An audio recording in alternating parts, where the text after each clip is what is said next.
এই মামলাতে আরেকজন আসামি করা হয়েছে যিনি ঘটনার সময় জেলখানায় অবস্থান করছিলেন। জামালপুর 5 একটু ধৈর্য ধরুন। মাননীয় স্পিকার, আপনাকে ধন্যবাদ।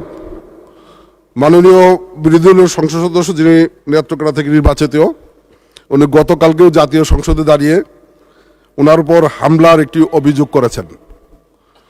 গতকালকে মাননীয় প্রধানমন্ত্রী সংসদ নেতার বরাত দিয়ে সেটি নিন্দা জানানো হয়েছে এবং এই সংসদেই বলা হয়েছে যেটার তদন্ত করে যথাযথ ব্যবস্থা নেওয়া। সংসদ সদস্যের নিরাপত্তা এটা আমাদের সকলের দাবি। আমরা দুঃখজনকভাবে জানতে পেরেছি উনি যে মামলাটি দায়ের করেছেন সেই মামলায় আমাদের ওই আসনে বিএনপি থেকে যিনি মনোনীত প্রার্থী ছিলেন তাকে মামলার আসামি করা হয়েছে, যিনি ওই দিন ঘটনার সময় ঢাকায় অবস্থান করছিলেন, সেই এলাকায় ছিলেন না। সেই মামলাতে আরেকজন আসামি করা হয়েছে যিনি ঘটনার সময় জেলখানায় অবস্থান করছিলেন। একজন সংসদ সদস্য যদি জেলে থাকা অবস্থায় একজন কর্মীকে বা নেতাকে তার মামলার আসামি করে, আমি মনে করি এটা আমাদের জন্য অত্যন্ত দুঃখজনক, দুর্ভাগ্যজনক।